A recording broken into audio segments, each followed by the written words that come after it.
যতই দিন গড়াচ্ছে ততই এগিয়ে আসে ঈদুল আজহার সময়। পরম যত্নে লালন করা পশু বিক্রি করতে ক্রেতার অপেক্ষায় বিভিন্ন জেলার খামারিরা। কৃত্রিম উপায়ে গরু মোটাতাজাকরণ যেন না হয় সেদিকে নজরদারি বাড়িয়েছে প্রাণী সম্পদ অধিদপ্তর। কুরবানিতে গরু বিক্রি করে লাভের আশা খামারিদের। কিন্তু বাথরুম যা তা ওডোনিল নাই। ওডোনিল সুবাসিত ঘরে স্ট্যাটাস বাড়ে। ৩০ মণ ওজনের শাহিওয়াল ফ্রিজিয়ান শঙ্কর জাতের এই ষাঁড়কে সামাল দেয়াই কঠিন। নাম তার যুবরাজ। নিজ মালিকানার গাভী থেকে ষাঁড়টির জন্ম নোয়াখালীর চাটখিলে মির্জাপুর গ্রামের জয়নাল আবেদিনের খামারে।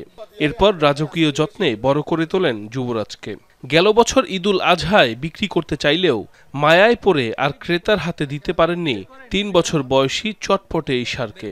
তবে আসন্ন কোরবানি উপলক্ষে যুবরাজকে হাটে তুলতে চান জয়নাল। দাম হাঁকছেন ১০ লাখ টাকা। মায়া পড়ে যায়, আমি গত বছর এই গরুটারে বিক্রি করি নাই। এখন সিদ্ধান্ত নিছি কোরবানিতে ২০২৫ সালে এই গরুটা বিক্রি করব।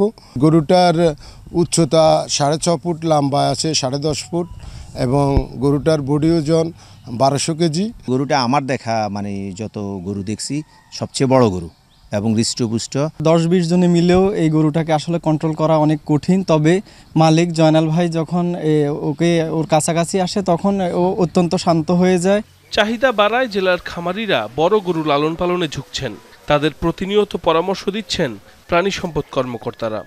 ২০ মণ, ২৫ মণ, প্রায় ৩০ মণ সাইজের গরু আমাদের কোরবানির জন্য প্রস্তুত করা হচ্ছে। খামারিরা এগিয়ে আসছে। আর আমাদের প্রাণী সম্পদ বিভাগ এগুলি তৈরি করার জন্য আমার প্রত্যেকটি উপজেলা থেকেই মেডিকেল টিমের মাধ্যমে এবং তাদেরকে সর্বত্র সহযোগিতা করছে।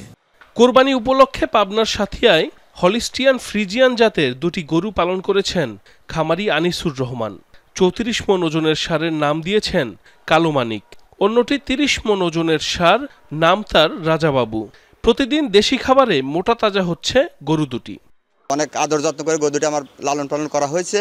তো গরু দুটি বাড়িতে আমি বিক্রি করতে চাচ্ছি। দাম এখন পর্যন্ত আমি ৩৪ লক্ষ টাকা দাম চাইছি।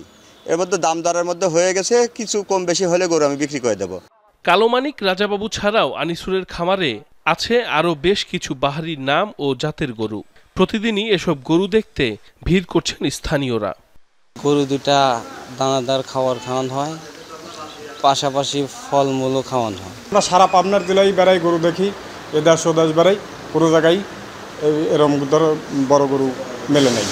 কোনো খামারি যেন কৃত্রিম উপায়ে গরু মোটাতাজা না করেন সেদিকে প্রতিনিয়ত নজরদারি করছে প্রাণী সম্পদ দফতর। খামারিদের উদ্বুদ্ধ করি যাতে তারা সুষম খাদ্য এবং কাঁচা ঘাসের মাধ্যমে গরু পালন করে, যাতে অবৈধ কোনো স্টেরয়েড বা কোনো আজে বাজে ওষুধ না প্রয়োগ করে, সেই দিকে আমরা লক্ষ্য রেখেছি। প্রাকৃতিকভাবে পালন করা ষাঁড়গুলো বিক্রি করে ভালো মুনাফার আশা খামারিদের। সাইফ আহমেদ, যমুনা নিউজ।